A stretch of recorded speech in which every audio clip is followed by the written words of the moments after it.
गुरु प्यारी साध संगत जी, आप सभी को प्यार भरी राधा स्वामी जी।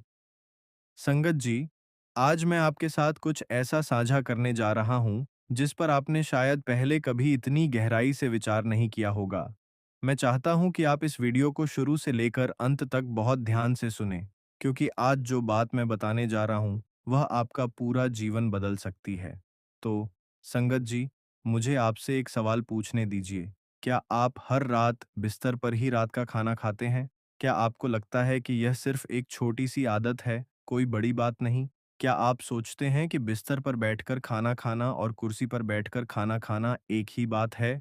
तो संगत जी, आज मैं आपको एक ऐसा सच बताने जा रहा हूं जो आपको चौंका देगा। अगर आप उसी बिस्तर पर रात का खाना खाते हैं, जहां आप रात को चैन से सोते हैं, जिस बिस्तर पर आप दिन भर की थकान के बाद लेटते हैं, जिस बिस्तर पर आप भगवान की शरण लेते हैं, तो आप अपने ही हाथों से देवी लक्ष्मी को अपने घर से बाहर धकेल रहे हैं। हाँ संगत जी, मैं यह आपको डराने के लिए नहीं कह रहा हूँ। मैं यह आपको रोकने के लिए नहीं कह रहा हूँ। ये हमारे शास्त्रों में लिखा है। हमारे आर्षि मुनियों ने हजारों साल पहले ही यह समझा दिया था और आज का आधुनिक विज्ञान भी इसे अपने तरीके से साबित कर रहा है। आज के वीडियो में हम इस बात की गहराई में जाएंगे कि बिस्तर पर बैठकर खाना खाना आध्यात्मिक रूप से क्यों गलत है। इसका आपके घर की ऊर्जा पर क्या प्रभाव पड़ता है? इससे आपके स्वास्थ्य को क्या नुकसान होता है? इस बारे में हमारे शास्त्र क्या कहते हैं? और सबसे महत्वपूर्ण बात, आपको कौन सा सही तरीका अपनाना चाहिए। इसलिए वीडियो को अंत तक जरूर सुनें, क्योंकि अंत में मैं एक ऐसी बात साझा करूंगा जो आपके घर में देवी लक्ष्मी की कृपा लाने में सबसे ज्यादा मददगार होगी। संगत जी, सबसे पहले आइए समझते हैं कि बिस्तर क्या है। हमारी भारतीय संस्कृति में हर वस्तु का एक आध्यात्मिक महत्व है। कोई भी चीज बेकार नहीं है। हर स्थान की एक ऊर्जा होती है। हर कार्य की एक विधि होती है। हर स्थान का एक उद्देश्य होता है और हर उद्देश्य के पीछे एक गहरा कारण होता है। एक बिस्तर सिर्फ फर्नीचर का टुकड़ा नहीं है। यह एक पवित्र स्थान है जहां आप हर रात अपने थके हुए शरीर को आराम देते हैं। यह वह स्थान है जहां आप एक लंबे दिन के बाद भगवान की शरण लेते हैं। बिस्तर वह जगह है जहां आपकी आत्मा और मन को शांति मिलती है। नींद कोई साधारण बात नहीं है संगत जी। नींद एक ऐसी अवस्था है जिसमें आपकी आत्मा परमात्मा के सबसे करीब होती है। हमारे शास्त्र कहते हैं कि नींद में मनुष्य की आत्मा भगवान के पास जाती है। इसीलिए सोने से पहले प्रार्थना करने की परंपरा है। इसीलिए सोने से पहले मन को शांत करने की परंपरा है। इसीलिए बिस्तर के पास नकारात्मक चीजें रखने की मनाही है। तो क्या होता है जब आप इस पवित्र स्थान पर, इसी बिस्तर पर भोजन करते हैं? उन स्थानों की ऊर्जाएं आपस में मिल जाती हैं। नींद की जगह भोजन की जगह बन जाती है और भोजन की जगह नींद की जगह बन जाती है। और जब दो अलग-अलग ऊर्जाएं एक ही स्थान पर मिलती हैं, तो दोनों दूषित हो जाती हैं। संगत जी, हमारे पूर्वज बहुत बुद्धिमान थे। उन्होंने हर कार्य के लिए एक अलग स्थान निर्धारित किया था। खाने के लिए रसोई या भोजन कक्ष, सोने के लिए शयन कक्ष, पूजा के लिए मंदिर और ध्यान के लिए एक एकांत स्थान।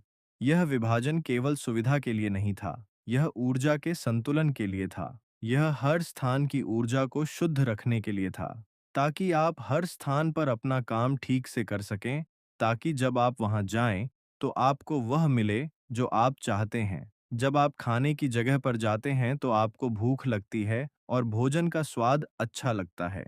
जब आप सोने की जगह पर जाते हैं, तो आपको नींद आती है और आपका मन शांत होता है। जब आप पूजा के स्थान पर जाते हैं, तो आपको भगवान की याद आती है और आपका मन भक्ति में लीन हो जाता है। लेकिन क्या होता है जब यह सब एक ही जगह पर होने लगता है? कुछ भी ठीक से काम नहीं करेगा। आपका खाने का मन नहीं करेगा, आपको नींद नहीं आएगी और आपके मन को शांति नहीं मिलेगी। अब, संगत जी, आइए जानते हैं कि हमारे धार्मिक ग्रंथ इस बारे में क्या कहते हैं। मनुस्मृति में भोजन करने के नियमों का स्पष्ट उल्लेख है। इसमें कहा गया है कि भोजन हमेशा उचित स्थान पर, उचित आसन पर बैठकर ही करना चाहिए।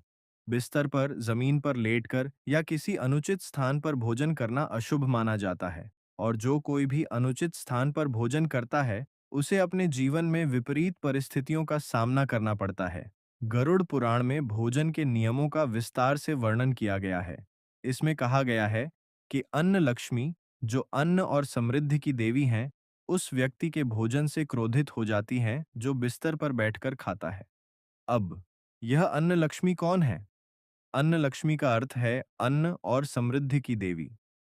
जब देवी लक्ष्मी का ही एक रूप अन्न लक्ष्मी क्रोधित हो जाती है, तो घर की समृद्धि कम होने लगती है, धन की कमी हो जाती है और कलह बढ़ जाती है। वास्तुशास्त्र के अनुसार घर के हर कोने की अपनी एक ऊर्जा होती है। शयन कक्ष नकारात्मक ऊर्जा को शांत करने का स्थान है। इसकी ऊर्जा विश्रामपूर्ण और शांतिपूर्ण होनी चाहिए।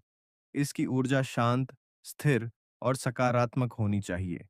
लेकिन जब आप यहाँ खाते हैं, तो भोजन के कण, भोजन की गंध और भोजन की ऊर्जा इस स्थान में मिल जाती है। और वास्तु के अनुसार भोजन की ऊर्जा सक्रिय और जगाने वाली होती है। नींद की ऊर्जा शांत और पुनर्जीवित करने वाली होती है।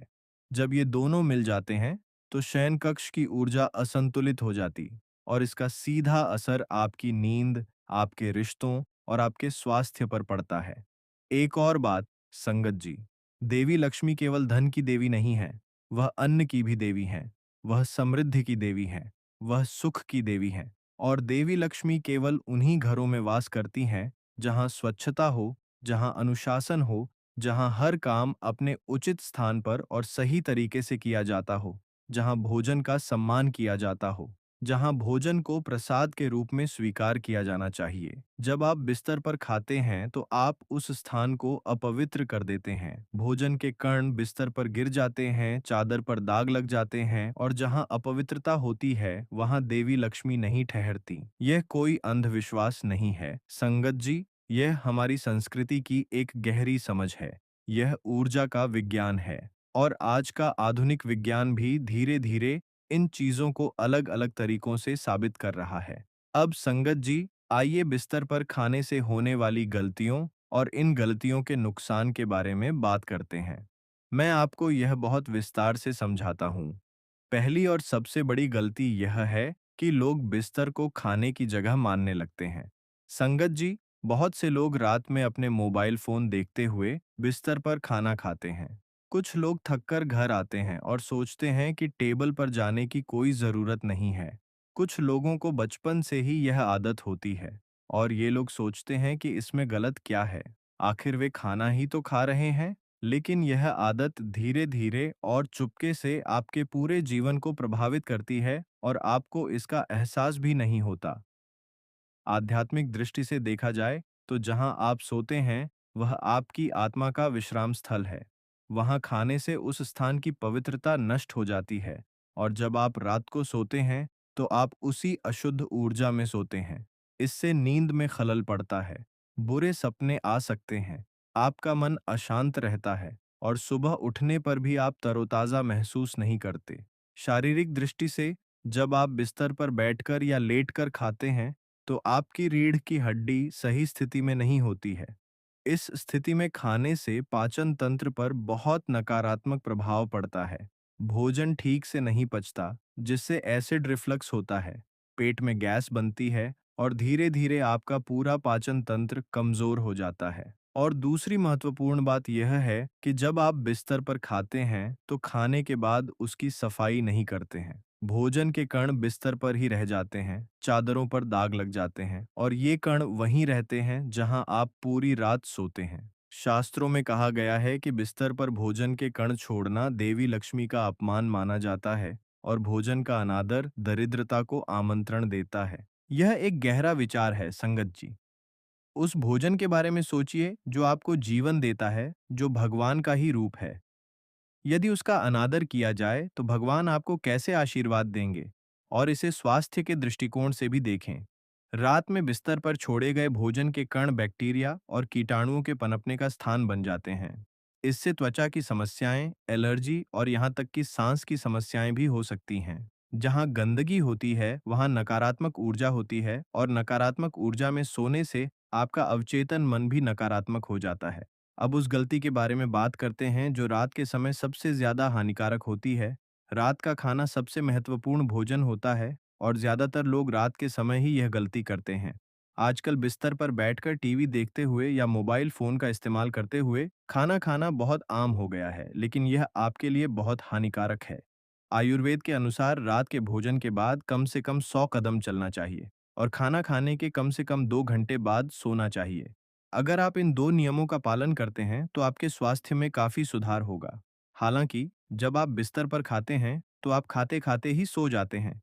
यह पाचन को रोकता है, मोटापा बढ़ाता है, मधुमेह का खतरा और हृदय रोग की संभावना को बढ़ाता है। आध्यात्मिक दृष्टिकोण से रात का समय तमस का समय होता है। इस समय खाने के तुरंत बाद सो जाने से तमस और बढ़ जाता है। इससे आलस्य बढ़ता है, मन भारी रहता है और सुबह उठने पर भी आप तरोताजा महसूस नहीं करते। संगत जी, एक और बहुत महत्वपूर्ण बात, बहुत से माता पिता एक गलती करते हैं। वे अपने बच्चों को बिस्तर पर बैठे बैठे ही खाना खिलाते हैं। क्योंकि बच्चे खेल रहे होते हैं या टीवी देख रहे होते हैं, माता पिता सोचते हैं कि उन्हें वहीं खिला देना चाहिए जहां वे खुश हैं। लेकिन यह सोच गलत है। बचपन में बनी आदतें जीवन भर रहती हैं। अगर बच्चे बचपन से ही बिस्तर पर खाएंगे तो बड़े होकर भी ऐसा ही करेंगे और इससे उनका स्वास्थ्य और अनुशासन दोनों प्रभावित होते हैं।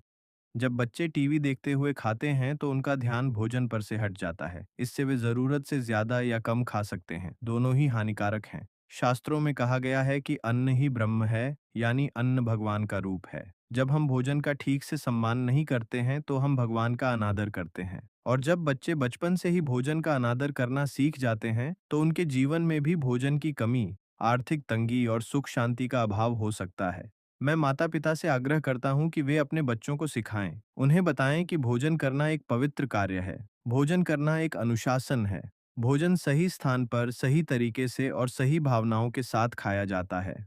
अब एक और गलती की बात करते हैं। कुछ लोग कहते हैं कि वे बीमार होने के कारण बिस्तर पर खाते हैं। और हाँ, बीमारी के दौरान बिस्तर पर खाना एक मजबूरी हो सकता है। लेकिन जो लोग बिना बीमारी के भी ऐसा करते हैं, वे धीरे-धीरे बीमार होने लगते हैं। बीमार होने पर भी जितना हो सके उठकर सही स्थिति में बैठें और खाएं। इससे रिकवरी तेज होती है और शरीर को ऊर्जा मिलती है। और अगर बीमारी आपको वास्तव में ऐसा करने के लिए मजबूर करती है, तो खाने से पहले भगवान को याद करें। खाने के बाद अपना बिस्तर साफ करें और ध्यान रखें कि यह मजबूरी का काम है। संगत जी, आदत नहीं, भावना सबसे महत्वपूर्ण है। आप जो मजबूरी में करते हैं और जो आदतवश करते हैं, उसमें बहुत बड़ा अंतर होता है। भगवान मजबूरी को समझते हैं, लेकिन जब मजबूरी आदत बन जाती है तो वह अपमान बन जाती है। अब संगत जी, आइए भोजन करने के सही तरीके पर चर्चा करते हैं। मैं इसे चरण दर चरण समझाता हूँ। सबसे पहले अपने घर में एक निश्चित स्थान निर्धारित करें जहां आप भोजन करेंगे। यह रसोई, डाइनिंग टेबल या घर का कोई अन्य साफ कोना हो सकता है, लेकिन वह स्थान शयन कक्ष और बिस्तर से अलग होना चाहिए। क्यों? क्योंकि जब आप एक ही स्थान पर खाते हैं तो वहां भोजन की सकारात्मक ऊर्जा का निर्माण होता है। वह स्थान पवित्र हो जाता है और वहां खाया गया भोजन शरीर और आत्मा दोनों को पोषण देता है। जिस तरह किसी मंदिर में बार बार जाने से वह स्थान और अधिक पवित्र हो जाता है, उसी तरह जब आप नियमित रूप से एक ही स्थान पर खाते हैं तो वह स्थान भी भोजन की ऊर्जा से शुद्ध हो जाता है, जिससे वहां खाया गया भोजन अधिक लाभकारी होता है। दूसरा, खाने से पहले प्रार्थना करें। संगत जी, ये सबसे महत्वपूर्ण बात है। खाने से पहले हाथ जोड़कर भगवान का धन्यवाद करें, माता अन्नपूर्णा का स्मरण करें और यह भाव रखें कि यह भोजन भगवान का प्रसाद है। मैं इसे भक्तिपूर्वक स्वीकार करता हूँ। इससे क्या होता है? भोजन की ऊर्जा बदल जाती है। वही साधारण भोजन प्रसाद बन जाता है और प्रसाद शरीर और आत्मा दोनों को ठीक करता है। भोजन करने से पहले एक श्लोक बोला जाता है, अन्नपूर्णे सदा पूर्णे शंकर प्राणवल्लभे ज्ञान वैराग्य सिद्ध्यर्थम भिक्षाम देहि च पार्वती। इसका प्रतिदिन पाठ करें और देखें कि आपका भोजन कैसे बदलता है, आपका स्वास्थ्य कैसे बदलता है। तीसरा, सही मुद्रा में खाएं। संगत जी, मुद्रा बहुत महत्वपूर्ण है। भोजन करने का सबसे अच्छा तरीका सुखासन में पालथी मारकर बैठना है। हमारे पूर्वज जमीन पर पालथी मारकर खाते थे। इस स्थिति में पाचन तंत्र सही स्थान पर रहता है, भोजन अच्छे से पचता है और वेगस नर्व जो पाचन को नियंत्रित करती है ठीक से काम करती है। यदि आप जमीन पर नहीं बैठ सकते हैं तो कुर्सी पर सीधे बैठकर खाएं। अपनी पीठ सीधी रखें, झुककर या लेटकर न खाएं। बिस्तर पर टेक लगाकर न खाएं, चलते फिरते न खाएं। चौथा, खाते समय अपना पूरा ध्यान केवल अपने भोजन पर रखें। संगत जी, आजकल लोग खाते समय अपने मोबाइल फ़ोन देखते हैं, टीवी देखते हैं और काम करते हैं। यह सब बंद कर दीजिए। जब आप खाते समय स्क्रीन को घूर रहे होते हैं, तो आपका पूरा ध्यान भोजन पर केंद्रित नहीं होता है। आपका मस्तिष्क भोजन के संकेतों को ठीक से ग्रहण नहीं कर पाता है। इससे आप ज़रूरत से ज़्यादा खा लेते हैं या ठीक से चबाते नहीं हैं और जो भोजन ठीक से चबाया नहीं जाता, वह ठीक से पचता नहीं है। आध्यात्मिक दृष्टिकोण से देखें तो यह एक बहुत गहरी बात है। जब आप खाते हैं, तो भगवान आपके माध्यम से भोजन ग्रहण करते हैं। इस भाव से खाने से भोजन करना एक अनुष्ठान बन जाएगा। एक पवित्र कार्य और पवित्र भाव से ग्रहण किया गया भोजन शरीर को अमृत के समान लाभ प्रदान करता है। पांचवां, खाने के बाद अपने बिस्तर और शयनकक्ष को साफ करें। अगर आपको किसी वजह से अपने बिस्तर के पास खाना पड़ता है, तो खाने के तुरंत बाद उस जगह को साफ कर लें। कोई भी कूड़ा कचरा न छोड़ें और अपने शयन कक्ष को हमेशा साफ रखें। हर सुबह अपनी चादरें सीधी करें। कमरे में झाड़ू लगाएं और अगरबत्ती या धूप जलाएं। इससे नकारात्मक ऊर्जा दूर होती है और सकारात्मक ऊर्जा आती है। छठा, रात के खाने के बाद एक उचित दिनचर्या बनाएं। रात के खाने के बाद कम से कम 10 से 15 मिनट तक टहलें। खाने के 30 मिनट बाद गुनगुना पानी पिएं। सोने से कम 2 घंटे पहले खाएं। बिस्तर पर जाने से पहले भगवान से प्रार्थना करें और सोने से पहले अपने मन को शांत करें। अगर आप सिर्फ 1 महीने तक इस दिनचर्या का पालन करते हैं, तो आप खुद नोटिस करेंगे कि आपकी नींद में कितना सुधार हुआ है, आपके स्वास्थ्य में कितना सुधार हुआ है और आपका मन कितना शांत हो गया है। अब संगत जी, आइए उन लाभों के बारे में चर्चा करते हैं जो आपको इन नियमों का पालन करने से मिलेंगे। पहला और सबसे महत्वपूर्ण लाभ आपके घर में सकारात्मक ऊर्जा का होना होगा। जब आप बिस्तर पर खाना बंद कर देंगे और खाने के लिए एक पवित्र स्थान बनाएंगे, तो आपके घर की ऊर्जा बदलने लगेगी। घर में शांति बनी रहेगी, परिवार में प्रेम बढ़ेगा, रिश्ते मजबूत होंगे और देवी लक्ष्मी आपको आशीर्वाद देंगी। मैं कोई झूठे वादे नहीं कर रहा हूँ, हमारे शास्त्र यही कहते हैं। यह ऊर्जा का नियम है और यह हजारों वर्षों की हमारी संस्कृति का अनुभव है। दूसरा लाभ यह है कि आपके स्वास्थ्य में सुधार होगा। सही तरीके से खाने से आपका पाचन तंत्र मजबूत होगा, नींद बेहतर होगी, आपका शरीर अधिक ऊर्जावान बनेगा और बीमारियां कम होंगी। आप हल्का महसूस करेंगे, आप सुबह तरोताजा उठेंगे और दिन भर ऊर्जावान रहेंगे। तीसरा लाभ है मानसिक शांति। जब शयनकक्ष केवल आराम करने का स्थान बन जाएगा, तो वहां की ऊर्जा शांत हो जाएगी। आप रात को अच्छी नींद लेंगे, सुबह तरोताजा उठेंगे और आपका मन दिन भर प्रसन्न रहेगा। आपके मन का भारीपन धीरे धीरे कम होने लगेगा और आप अधिक खुश और ऊर्जावान महसूस करेंगे। चौथा लाभ है आर्थिक स्थिति में सुधार। यह सुनने में अजीब लग सकता है, लेकिन यह सच है।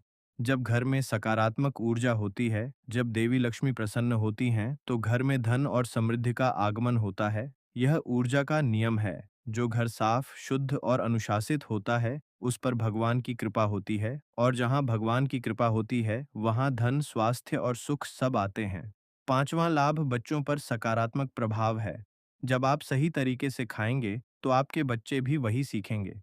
उनमें अनुशासन विकसित होगा, एकाग्रता बढ़ेगी और वे दूसरों का सम्मान करना सीखेंगे। जो बच्चे अनुशासन में बड़े होते हैं, वे जीवन में हमेशा आगे बढ़ते हैं। उनका स्वास्थ्य अच्छा रहता है, मन मजबूत होता है और वे जीवन की चुनौतियों से नहीं डरते। छठा लाभ पारिवारिक एकता होगा। जब एक परिवार एक साथ बैठकर भोजन करता है, तो इससे परिवार के भीतर का बंधन मजबूत होता है। डाइनिंग टेबल सिर्फ खाने की जगह नहीं है, यह वह स्थान है जहां परिवार जुड़ता है, जहां बातचीत होती है, जहां प्यार का इजहार होता है और जहां बच्चे अपने माता पिता से सीखते हैं। इसलिए संगत जी, बिस्तर पर अकेले खाना बंद करें और परिवार के साथ मिलकर खाएं। संगत जी, अब मैं अपने दिल से बात करना चाहता हूँ। आज हमने एक बहुत ही महत्वपूर्ण विषय पर चर्चा की। ये छोटी-छोटी आदतें जो हम हर दिन अपनाते हैं, हमारे जीवन को बनाती या बिगाड़ती हैं और हम अक्सर इन छोटी-छोटी आदतों को नज़रअंदाज कर देते हैं। हमारे पूर्वजों ने जो नियम बनाए थे, वे केवल धर्म के लिए नहीं थे। वे गहरी समझ, विज्ञान, जीवन के अनुभव और सदियों के ज्ञान पर आधारित थे। आज जब हम उन नियमों को भूल जाते हैं, तो हम अपने जीवन में असंतुलन पैदा कर लेते हैं और वह असंतुलन धीरे-धीरे हर क्षेत्र में दिखाई देने लगता है। स्वास्थ्य, धन, रिश्ते और मन की शांति। लेकिन अच्छी खबर यह है कि अभी बहुत देर नहीं हुई है। आज से ही सिर्फ एक छोटा-सा बदलाव करें। बिस्तर पर खाना बंद करें और देखें कि आपका जीवन धीरे-धीरे कैसे बदलता है। आपके घर में कैसे शांति आती है, आपके स्वास्थ्य में कैसे सुधार होता है, आपको देवी लक्ष्मी की कृपा कैसे प्राप्त होती है। एक छोटा-सा बदलाव बड़ी चीज़ों को बदल सकता है। संगत जी, यह बदलाव आज से शुरू होता। इसी क्षण से माता अन्नपूर्णा हमेशा आपके घर में वास करें। देवी लक्ष्मी आपके घर को धन और समृद्धि से सराबोर कर दें। भगवान आप सभी को स्वस्थ, सुखी और समृद्ध रखें। यही मेरी प्रार्थना है, यही मेरा आशीर्वाद है। जय माँ लक्ष्मी, जय माँ अन्नपूर्णा। और संगत जी, अगर आपको आज का वीडियो पसंद आया हो, अगर आपको लगता है कि यह जानकारी आपके परिवार के लिए उपयोगी हो सकती है, तो कृपया इसे अभी अपने परिवार और दोस्तों के साथ साझा करें। इस वीडियो को लाइक करें ताकि यह जानकारी और लोगों तक पहुंचे। हमारे राधा स्वामी शब्द चैनल को सब्सक्राइब जरूर कर लें और बेल आइकन दबाएं ताकि ऐसी और भी महत्वपूर्ण जानकारी सबसे पहले आप तक पहुंचे। और नीचे कमेंट बॉक्स में राधा स्वामी जी जरूर लिखें। अगर आप चाहते हैं कि देवी लक्ष्मी हमेशा आपके घर में वास करें, तो हमें बताएं, क्या आप आज से ही यह बदलाव करने के लिए तैयार हैं? कमेंट करें। मैं हर कमेंट पढ़ता हूं और सभी को जवाब देने की कोशिश करता हूं। मिलते हैं अगले वीडियो में एक और महत्वपूर्ण विषय के साथ, तब तक के लिए राधा स्वामी जी।